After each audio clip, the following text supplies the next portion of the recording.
Hello, Manchester, and welcome to another edition of Girard At Large. I am your busy preparing host, Rich Girard. Thanks for tuning in. As you know, you can find us online at girardatlarge.com, and you can find us on Facebook, but not Twitter, also at Girard At Large, where we encourage you to like us and follow us because...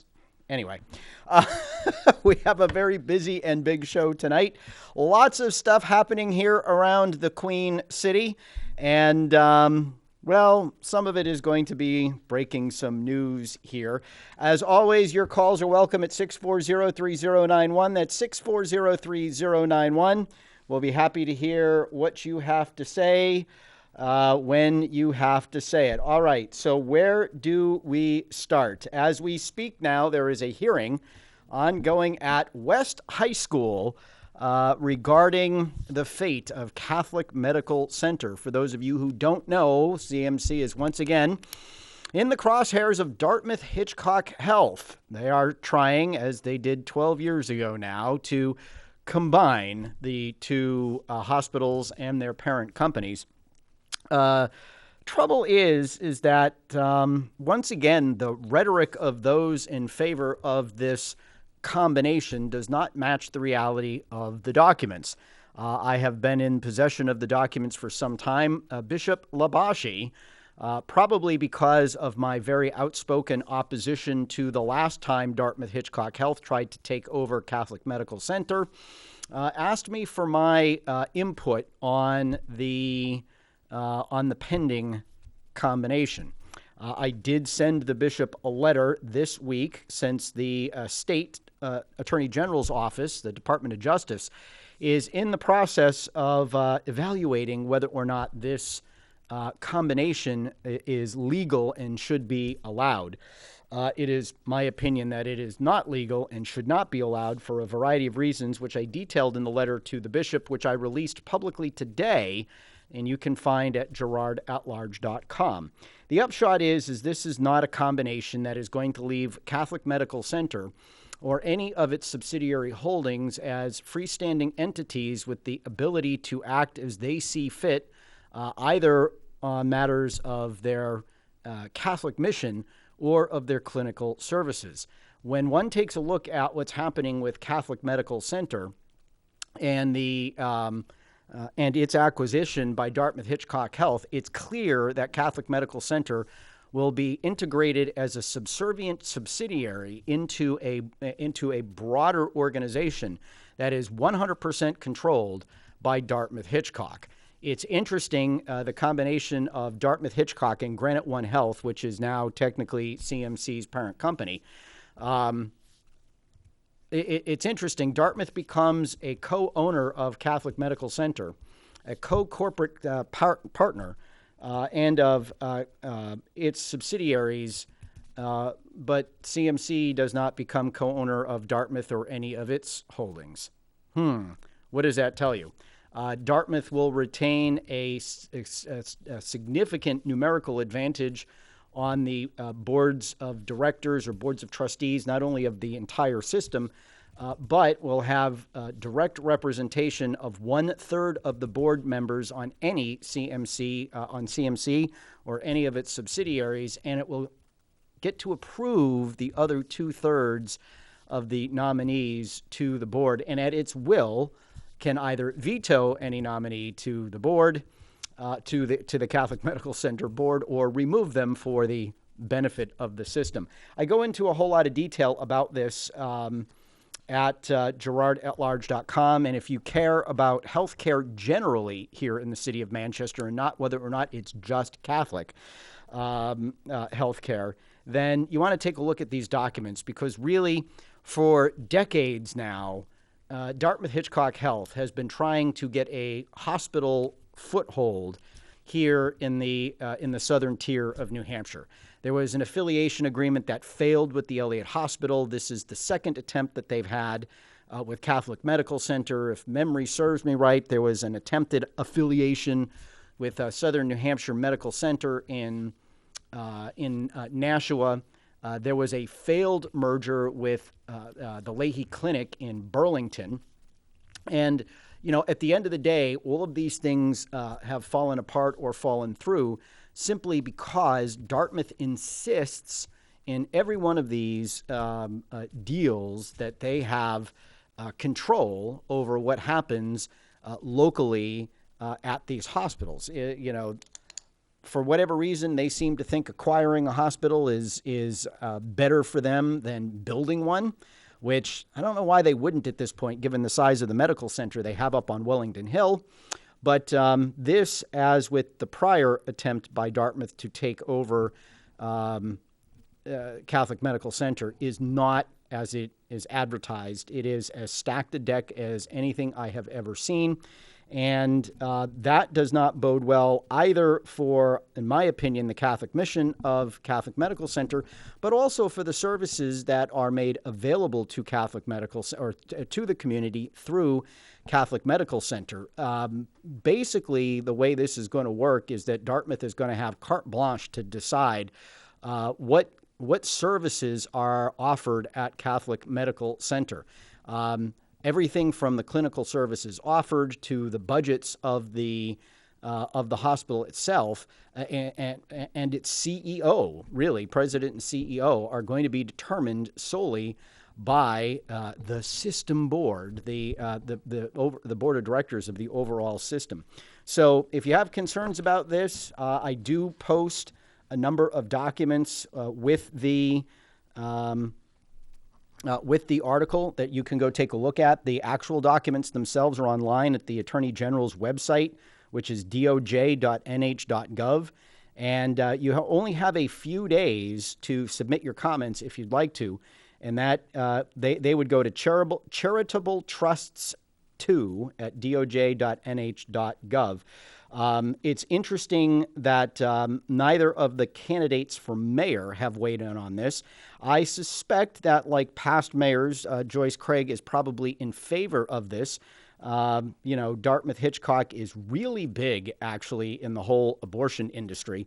And what they do to train doctors in abortion it's actually quite alarming. And part of the documents that I read were, these two organizations talking about how consistent their cultures are.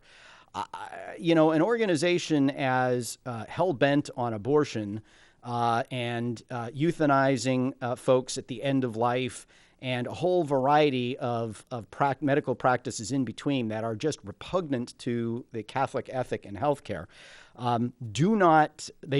There is no cultural similarity when it comes to their outlook on healthcare.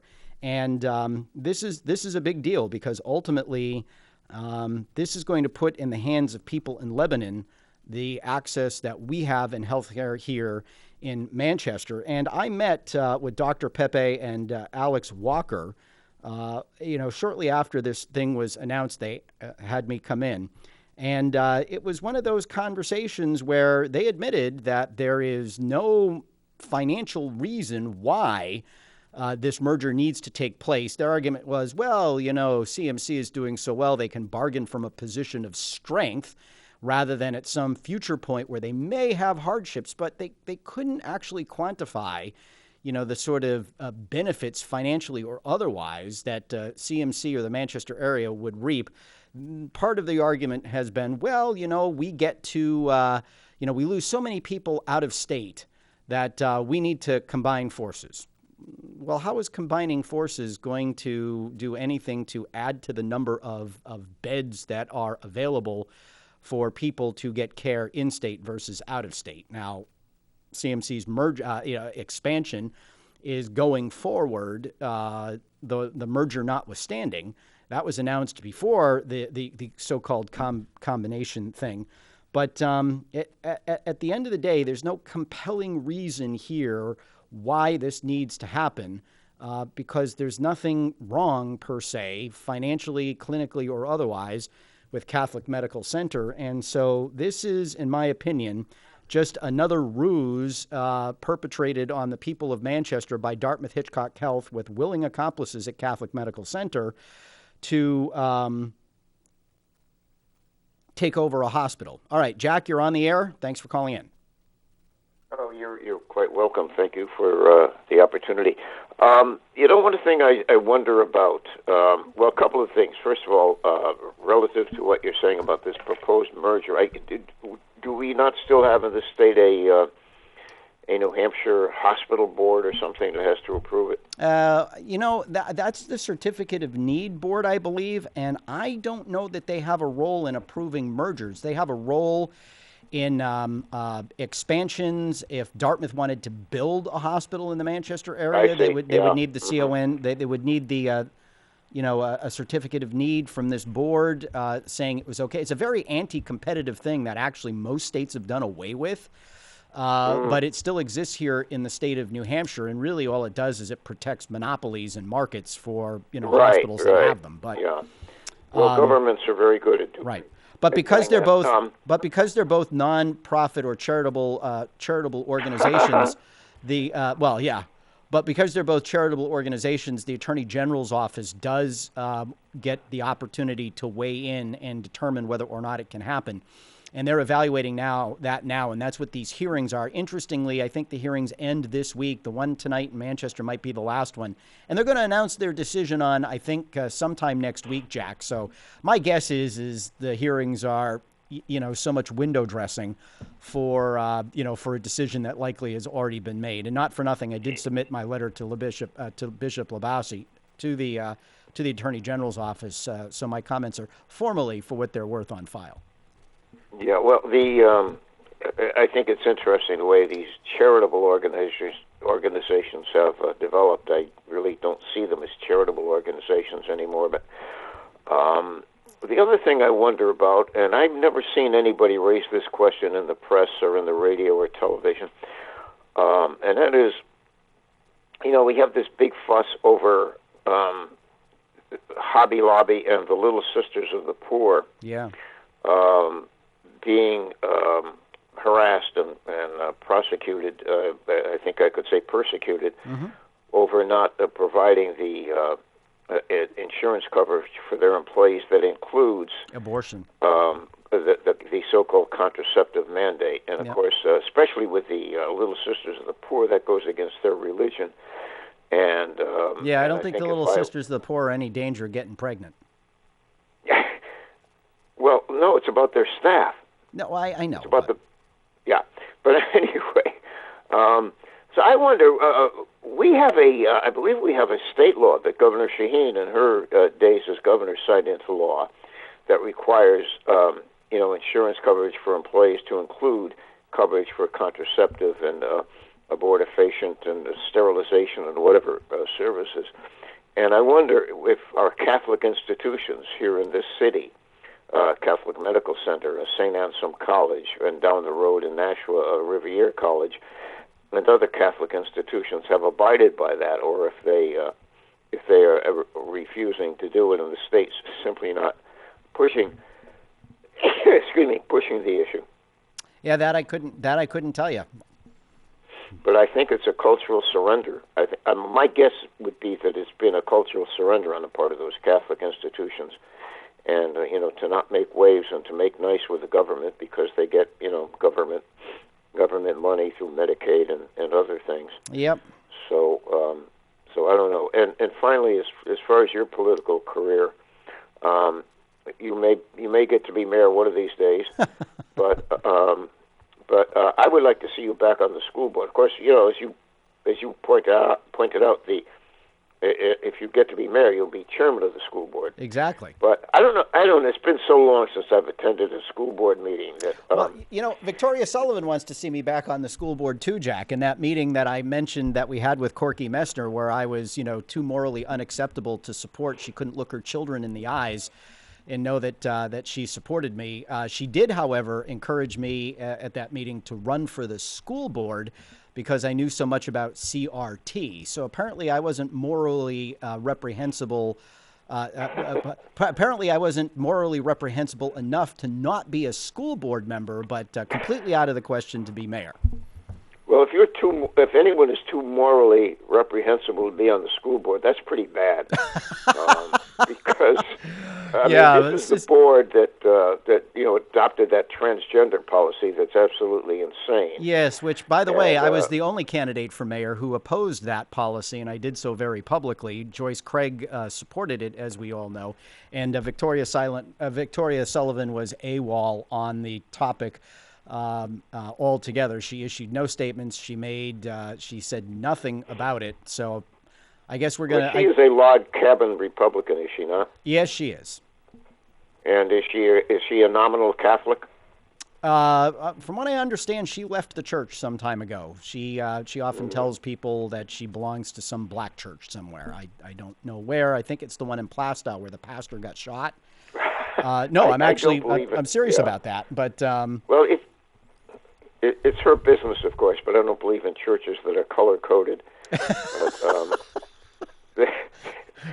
No, on the school board, Rich, does the mayor have a voice in the debates, and does the mayor vote other than to break a tie? Yes. Unlike the Board of Aldermen, the mayor can participate fully in the debates. Not that ever stops a mayor at the Board of Mayor and Aldermen, where the rules say they can't. But so the mayor presides. The mayor has a vote in all matters, but has no veto. I see. One other thing. I would imagine sometime in the course of your political involvement, you've had occasion to call or meet with Mayor Craig. Oh, yes. Have you found she has someone that's called the chief of staff? I call her the gatekeeper. Oh, Lauren, yes. I believe her name is Lauren Smith. Yes, some people call her the social media warrior. Apparently all she does is spend her time on social media. But anyway. Well, she spends part of her time making sure I don't get to speak to the mayor. And because of one email I wrote that, I warned that, when they shut down the encampments by the river in February, I said, I wrote to Lauren, and I thought I was being helpful. I said, you got to be careful on stuff like this because, the mayor could be known as the Marie Antoinette of Manchester, let them rent condos, I had an interview scheduled with the mayor at that time, and she canceled it. And I don't know if Mayor Craig is even aware of the. Well, I don't know. I can only tell you that when I worked for Ray Wazorek those many years ago, there were no appointments made or canceled without his direct knowledge. So, but that's the way it was done, back when I was an aide. Nope. I guess we lost Jack. All right. Well, thank you for calling in. And, we mentioned the Dartmouth Hitchcock Center up on Wellington Hill. There is now an alarmingly large, in my opinion, 305 apartment units with 615 parking spaces slated or proposed for, I don't know how many acres are up there. I know the city and the diocese and a private landowner. There are 3 parcels of land involved up there. And it looks like the land has been sold, and a group out of Boston is looking to build 305 apartment units. Of course, they're saying there'll be 1 and 2 bedroom units.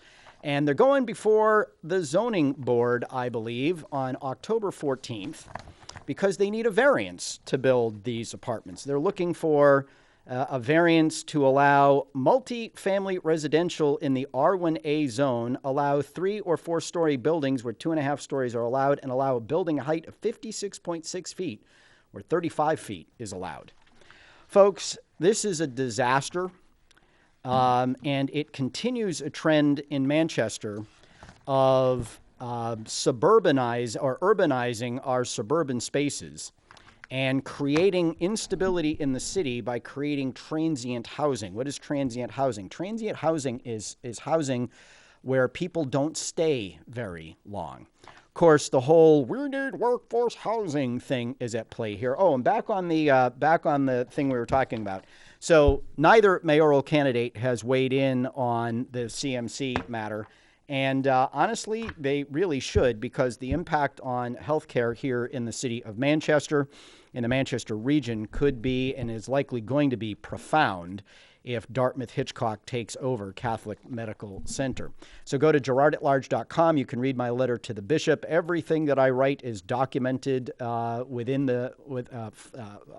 or cites the paperwork itself of the merger, which was quite a chunk to go through, or I should say the acquisition, and there we have it. So 305 apartments.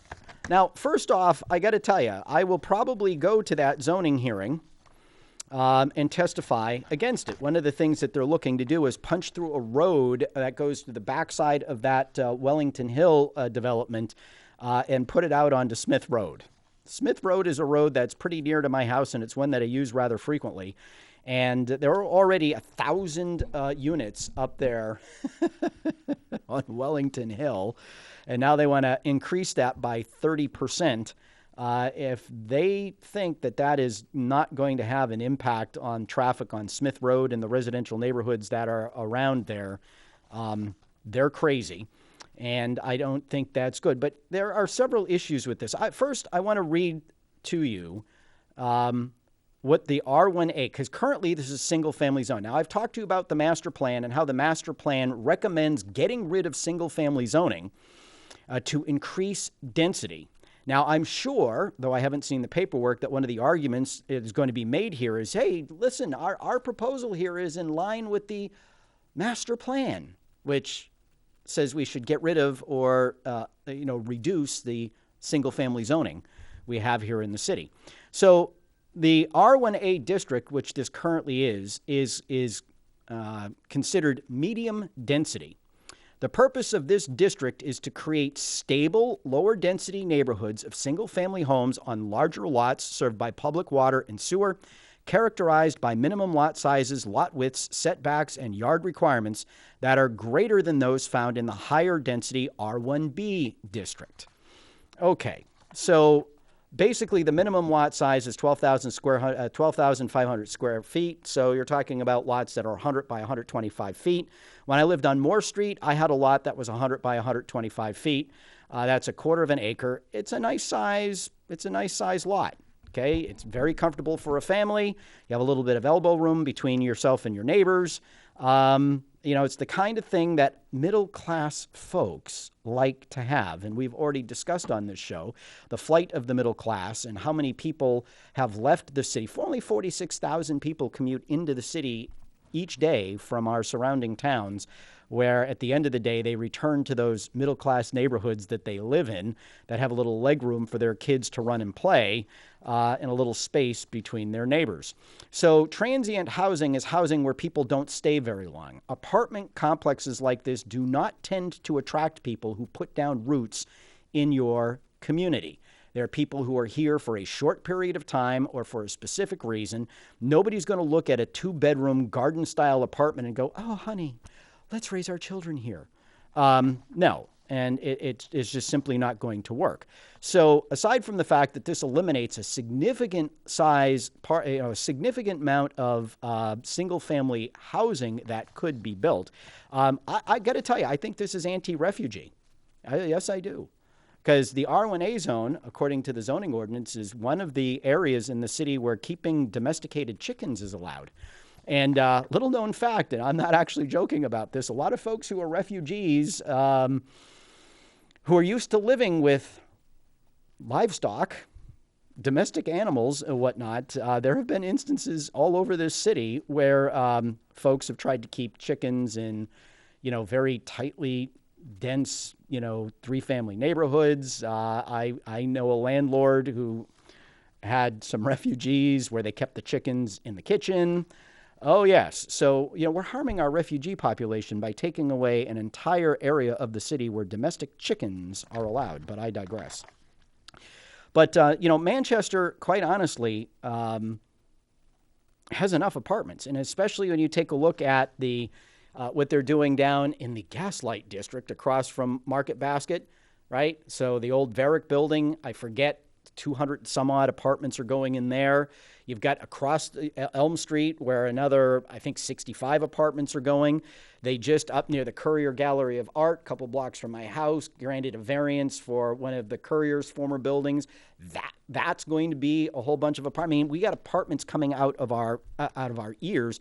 The old Oddfellows building on Hanover Street, they got approved through the zoning board for apartments. You know, the zoning board of adjustment is there to provide relief when the zoning as it exists now imposes an undue hardship on the property itself. There is no hardship here. And moreover, I think this is a case of something called spot zoning, which is not allowed. The Zoning Board of Adjustment cannot come in and give a variance that completely overturns a zoning district. Okay, that's not its job. Its job is to give relief from the zoning ordinance when the zoning ordinance imposes an undue burden on the property itself. And there's a whole list of criterion, which, you know, to be perfectly candid with you, a lot of these projects that I think the Zoning Board of Adjustment has approved as of late really haven't met those criterion. I think this is a knee-jerk reaction to, well, we need more housing. And so they've been acting more as a policy-making board and changing, granting relief where zoning changes were probably in order, which should go through the Board of Mayor and Aldermen and the Planning Board. But all we're doing, I will tell you right now, not too far from where this is located is a place called Sunset Ridge. And if you drive east on Wellington Road, it's on your right-hand side. Well, Wellington Ridge, once upon a time, was built at a similar time where there was this huge housing crunch. If memory serves, and it may not here, so I'm just going to put that disclaimer out there. There were zoning changes. Yep, we needed to build this. Okay, great.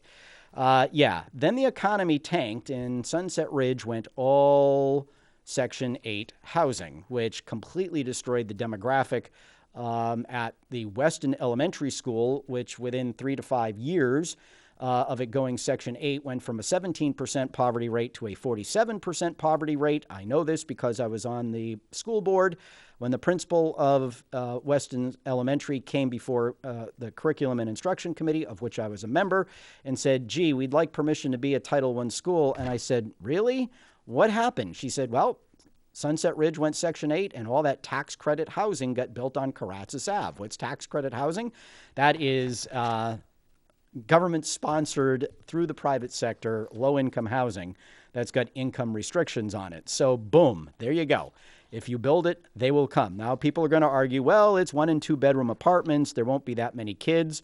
Baloney. Those 2-bedroom apartments will be filled with kids, and even if it's not, you're still creating even more unstable, transient housing in a city that has been completely destabilized by it, and you're doing it at the expense of what could be some really nice single-family neighborhoods. And this is something that the mayor candidates should be weighing in also. It is simply moving in the wrong direction unless you don't want stable, lower-density neighborhoods of single-family homes on larger lots. We're not talking about spacious, larger lots. We're not talking about residential suburban, which is more of a rural suburban type of thing. No, you're talking about stuff that you would find in many of Manchester's best neighborhoods. You got 100 feet of frontage and 125 feet of depth. Wow, that's the minimum lot size. I mean, folks, think a Courier Drive. That would be an area. I'm beside myself that we're looking at this, and you have a developer buying it knowing what the zoning is, not wanting to build what the zoning allows. You have an alderman in Will Stewart who's all for the project because he had a neighborhood meeting. I don't know what neighborhood he informed of this, but it certainly wasn't mine. And allegedly people are interested in building workforce housing. What, did Granite State Organizing Project show up to his neighborhood meeting and say we need more affordable housing? So I got to tell you, this is a huge step in the wrong direction. It's no better than what was done down on South Mammoth Road, where all of that single-family land was turned into 165 apartment units for a politically connected developer named Will Soha. And if the city continues to do this, the city is going to continue to become sort of the area slum as low or as middle income families continue to either leave the city or not move to the city because there aren't the kinds of neighborhoods and the kinds of housing that they want for their families. And until Manchester gets it through its thick head that families are stability, and stability comes from neighborhoods that are single family housing, then we're going to continue to spiral. All right. So something the city did get through its head, apparently, here is we've got safe stations. Safe stations. Now, back in April, I took a little bit of heat because I said it's time for safe stations to go. Now, this is something that Alderman Terrio in Ward 7, Alderman Levasseur at large have been advocates for, as I have been.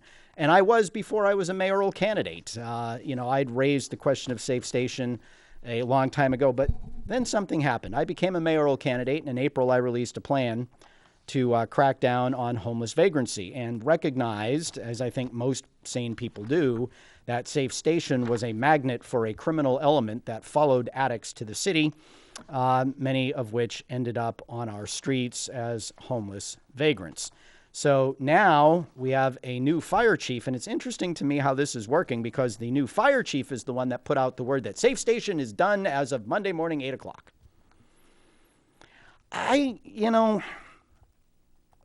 Fire chiefs don't make policy.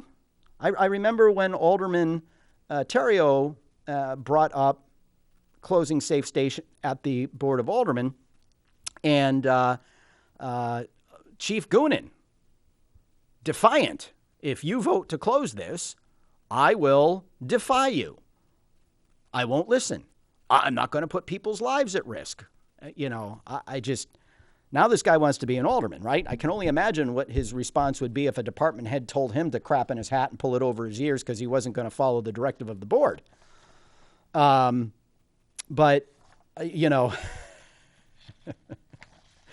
am firmly of the opinion that had I not put out my plan to transition to the state doorway program, this would not be happening.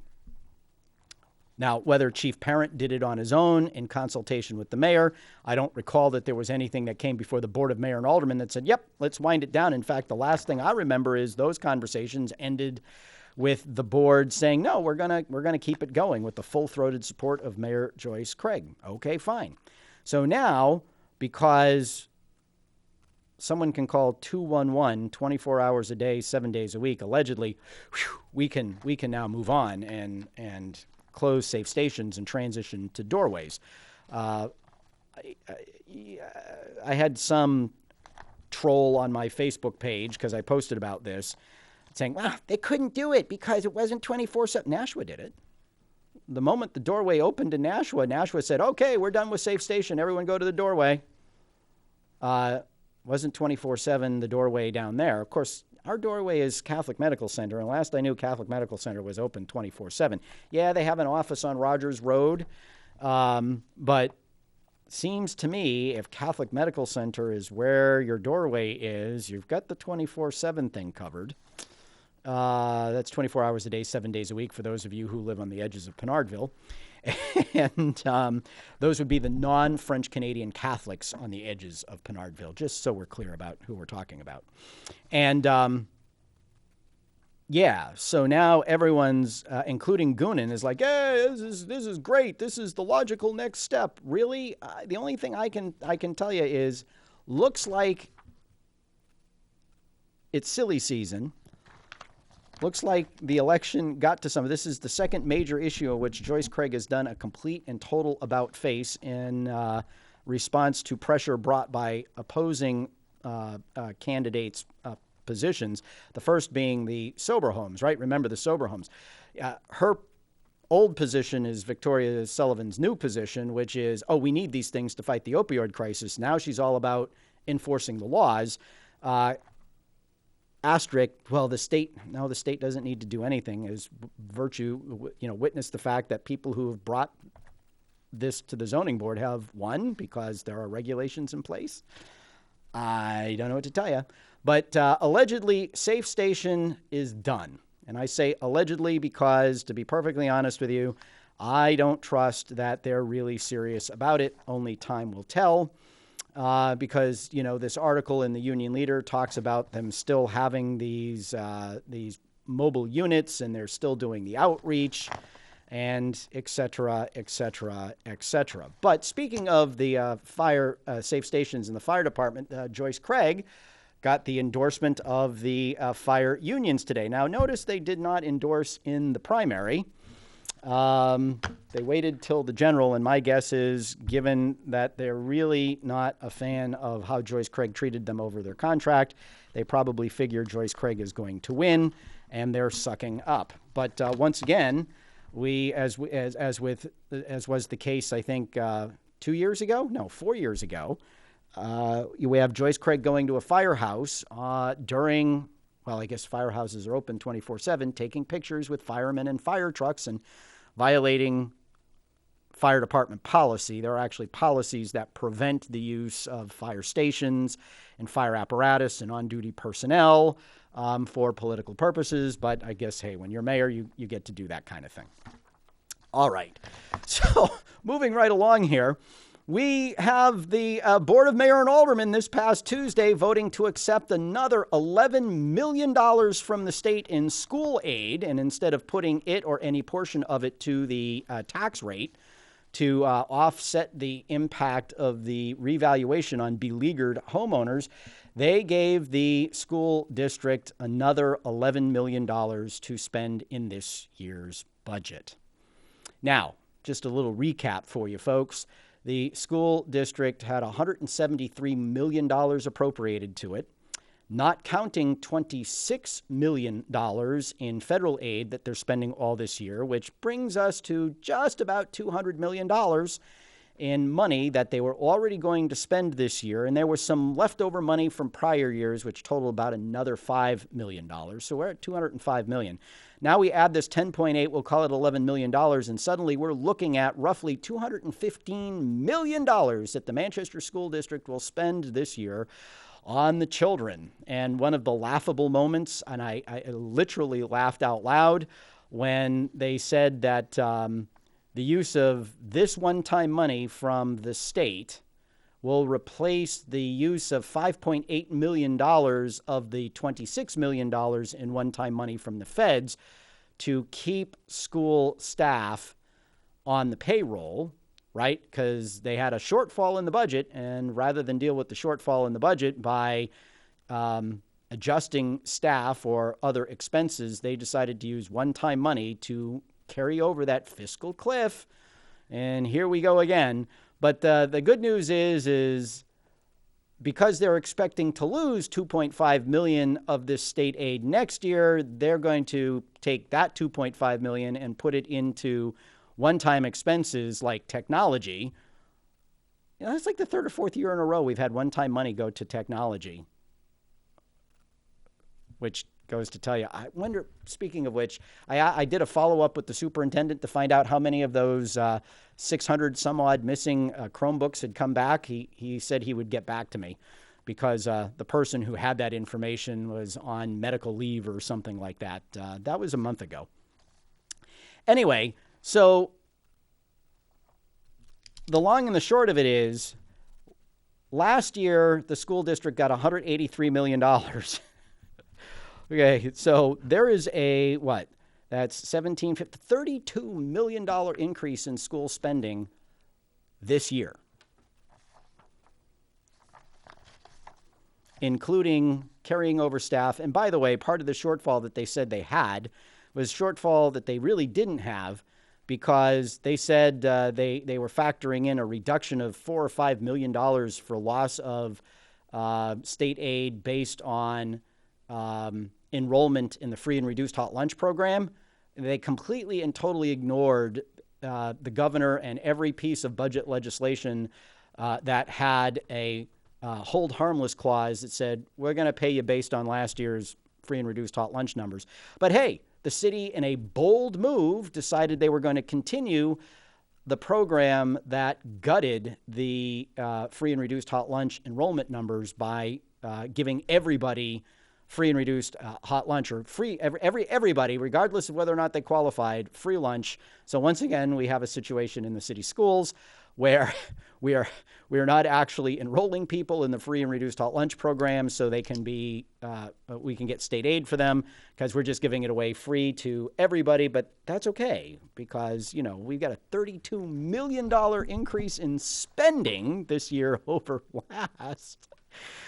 $37 million of which, because it's an increase, but, the appropriations, $37 million of which is all one-time money.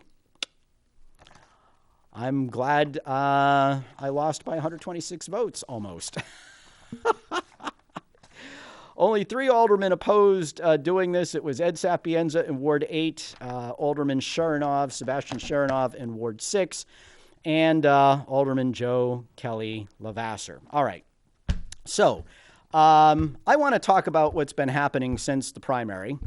And for those of you who are unaware, the recount did not change the outcome. I picked up 5 votes, Sullivan picked up 3 votes, and Mayor Craig picked up 7 votes, which means 15 more people who cast a ballot for mayor got their vote counted as a result of the recount. And just as a reminder, I, basically said that the worst that was going to come out of this is that people in Manchester would hopefully regain some confidence in the voting machines that we use. I'm happy to say, although the outcome didn't change, I'm happy to say that there was no Wyndham incident, and the tabulators appear to have done their job and done them well. So we can take confidence from that. But I have to tell you something. There have been, a number of things that have happened since the primary. And I've decided I'm going to share. And the reason why I'm going to share is because, frankly, I'm really tired of the everything from the political threats to the political bribes that I've been offered to support Victoria Sullivan, which I am not going to do. And the continued lies and misrepresentations from the Sullivan campaign about a whole range of things that, if I have time, I will go into. But I think what I'm going to do is I'm going to start here with, I'm going to give you a taste of what I have been dealing with. This is a phone message that was left for me by Representative Al Baldessaro. Al is somebody I consider a friend, or at least I did. I think I still do. And I'm just going to preface what you're about to hear by saying I don't believe he is making a threat, but enough phone calls have been made to people around me that were threats along the line of what he's talking about here, that I've decided to play it because I want you to know that there are people in our state legislature, many of whom supported Victoria Sullivan, who, they're trying to flex a little muscle on I, your humble host. And, let's get a taste for it. Brendan, let it roll. Hey, Rich, Al here. When you get a chance, you can give me a call, and no, that's up to you. But, I'm reading a lot of stuff here on you, and you said, Jesus, I like Rich to be attacking other Republicans and everything else. I mean, you gave it your best shot and, lost, and you're going to do a recount. I respect that, I mean, I've known Victoria, Jesus, for years, and, worked with her for the 3 terms as a state rep. Of course, I don't vote for anyone in that district, but still. But to attack her instead of coming together, I mean, if you're going to run for office again, you're really going to hurt yourself. You know what I mean? Because nobody's going to come out and help you or support you with anything. If anything, they'll try to find somebody to run against you. I mean, Jesus, you're, an honorable guy. I can't believe what I'm reading. You get a chance, give me a call. All right? Bye. So, like I said, I don't think he was making a threat so much as he was expressing concern over what, quote, they would do. And enough of them have called people around me to relay explicit threats about my not ever getting support from anybody in the Republican Party again, to putting somebody up to primary me if I do decide to run for mayor or anything else. I even got a phone call from somebody saying, what's it going to take? I'm like, what do you mean? Well, what do you want? What do you mean? Well, is there a job you want in the city, a job you want with the state? Like, to do what? To support Victoria? No. I have a day job that I'm rather happy with. What do you mean? What do you want? And so this has been taking place. And as we've gotten some distance from the campaign, some things have come to light. Some of the folks, one of the challenges that I had during this campaign, frankly, was hiring somebody to do what's called field work and otherwise manage the day-to-day operation of the campaign, which I largely, in addition to my 2 other jobs, did myself. I did have some volunteer help, but I didn't really have anybody dedicated to it in a way that I would have liked to, so that I could have been more the candidate and less the manager. It turns out that some of the people that I were talking to, see, now I know Manchester city politics pretty well, and when it comes to the state, I know the issues pretty well, but I don't know who's tied to who and whatnot. That's just not my thing, never has been. But apparently some of the people that I was talking to were people who are well known in Republican Senate circles here in the state Senate Republican circles. And, apparently they were told not even bother to return my phone calls because the legislative power structure on the Republican side had lined up behind Victoria. Okay.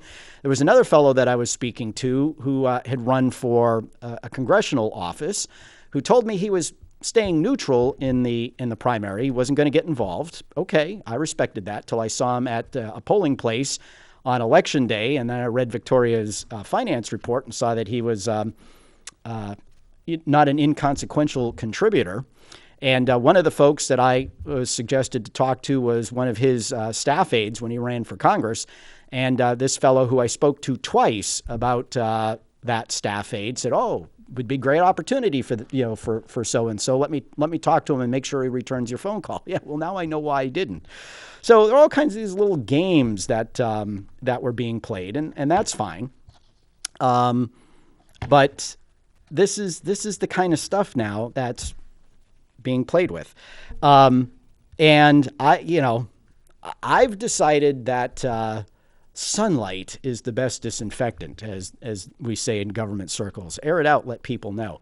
And so it's the same people who were, preventing me from even being able to talk to certain people about assisting my campaign that are now bringing these threats to my door about what will happen to me politically. Now, to be perfectly candid with you folks, I have no idea what I'm going to do 2 years from now. People have approached me about running for the state Senate. I live in District 16, which is Senator Kavanaugh. I will tell you right now, I have no interest in running for the state Senate. I suppose my arm could be twisted, but I really... Okay. One of the more laughable claims was that I was a career politician who'd been involved in Manchester so long that I should just accept blame for where the city was. I don't know, a guy who served term as alderman, 2 terms as school board member, a term as a charter commissioner. I'm not.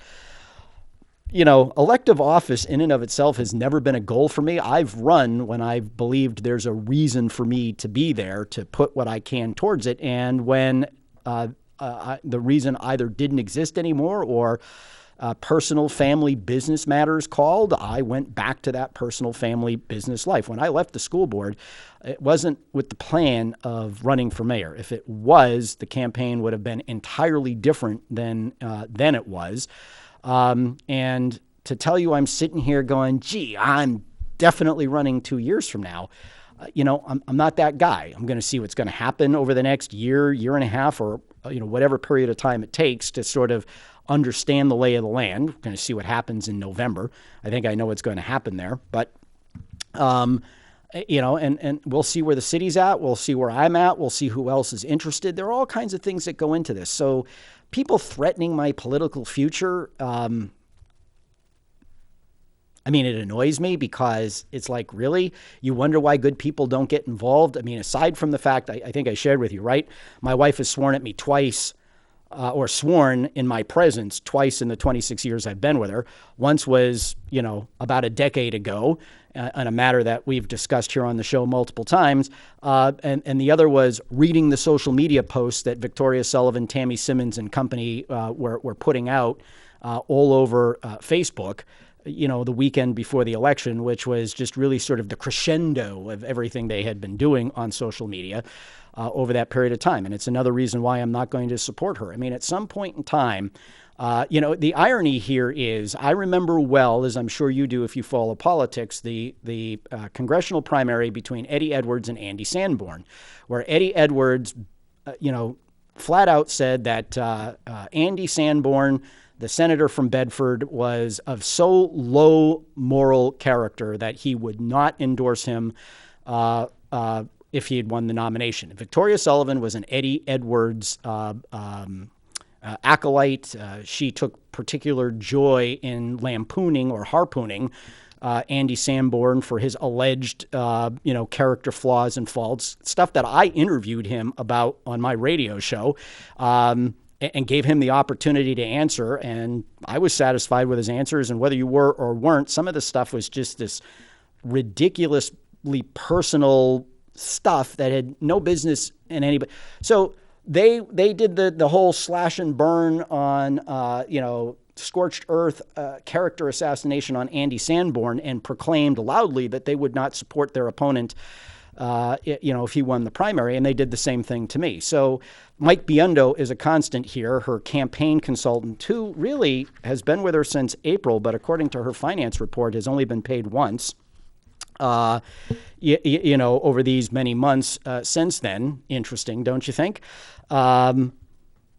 But, at some point, if you want to change the politics and you want to change how campaigns are run and you want people to focus on, issues and the challenges facing the community and the people within the community, then after they light your house on fire and burn you down, try to tar and feather your personal reputation, assassinate your character, you don't say, you don't walk up with a big wet kiss, give them a hug and say, all is forgiven. Let's charge for the goal.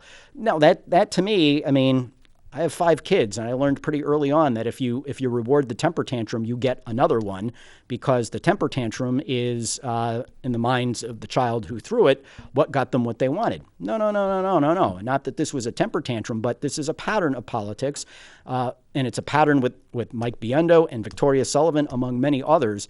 And I've decided, whatever people think, that I am not going to reward that with my support, because it just means the tactic is okay to go use against somebody else in the future. And, I ran a very issue-focused campaign. I could have done all kinds of ads, comparing myself and Victoria and even the mayor. I decided to take the high road. I decided to focus on what I wanted to do for the city. Maybe in retrospect, when you lose by 126 votes, you get a lot of questions about what you didn't do, and what you should have or could have or maybe should have done differently. Okay. But that's what I did. And, I played nice in the proverbial sandbox and I got what I got, and that's fine. But if they expect, after what they said and did about me, including Victoria lying about what she said in that meeting with Corky Messner, which was not, I'd support him and encourage people to do it, but I wouldn't endorse him so that I could, use her in advertisements. That's what she told the union leader on recount day, which was different than what she told Manchester Inklink, which was we both said we'd support each other. No, she flat out said she wouldn't, because I was of such low moral character that if she did, she couldn't look her sons in the eyes. Although, as I alluded to earlier in the show, right, she came up with then the laugher about my dropping out of the mayor's race and running for school board. So apparently I'm only of low moral character and unsupportable and unworthy if I'm running against her for mayor, but not if I'm running for school board, which is a joke. And speaking of the matter of honesty, I was going to bring this up earlier, but I decided, I'll wait till the post-primary report and see what she does. One of the things that we're supposed to do when we run for office, either as candidates or through our political committees, is we're supposed to file our expenditures. And it says, according to the charter, an expenditure shall mean the disbursement of money or thing of value or the making of a legally binding commitment for political purposes to make such a disbursement in the future. In other words, if you paid for it before the primary or you plan on paying for it before the primary, you have to disclose it. Mail piece number 1 from Victoria Sullivan. Mail piece number 2 from Victoria Sullivan. Mail piece number 3 from Victoria Sullivan. Mail piece number 4 from Victoria Sullivan. All of them hit before primary day. Not one of them is on her filing. Not one. Come to think of it, there are some expenses that I know I had as a candidate. We both used Anodot, for example, for our online fundraising. I disclosed all my Anodot fees. She doesn't even list Anodot. So unless she didn't take any online contributions, she did not list any of the expenses. She listed raising $50,000 and only spending $11,000. In her post-primary report, she reported raising $9,000 and spending $0. Now, folks, you know, the final straw for me, really, for all that passed, was her saying that we agreed to support each other because she was trying to back me into a corner by lying. And evidently, for all the time that I've known her, she doesn't know me too well because people put me into a corner that typically is not going to get me to do what they demand I do. Or what they demand I do. What they demand I do. Yeah, I said that right. But now, you know, seeing that the consultants that she often talked about on social media and elsewhere, there are 2 payments to consultants over a period of time where there were 6 months of campaigning. 4 mail pieces. And let me tell you something, mail ain't cheap. I decided not to do mail. I decided to do radio and newspaper instead.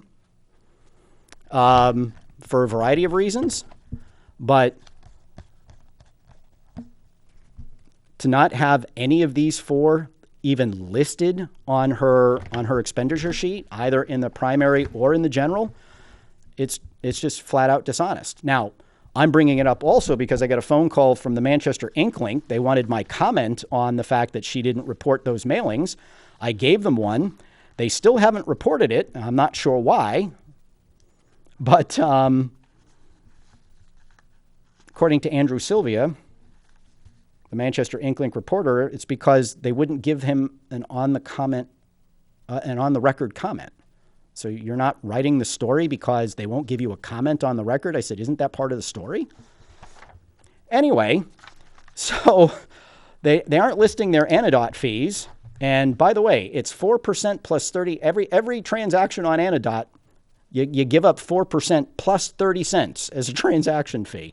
So, I listed almost $1,000 in Anodot fees because I took a lot of online contributions.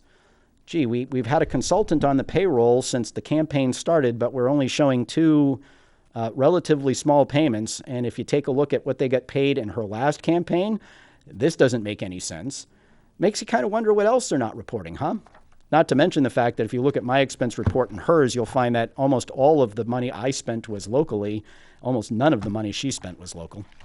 So, folks, I'm sorry. I just cannot get behind a candidate who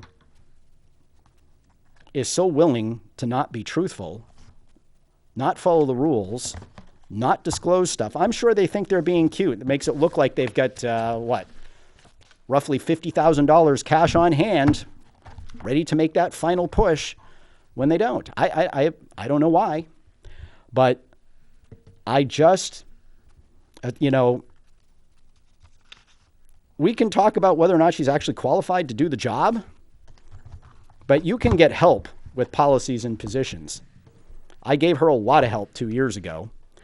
I gave her a lot of airtime on my radio show, a lot of stuff, but when you can't be honest about things like this that are so blatant, I'm sorry. I'm not going to reward your bad behavior with my support. I am your ever humble host, Rich Girard. Until next week, be good, be well, don't do anything I wouldn't do. Proud to have in the audience. Thanks for being there. Good night. Hey, Rich.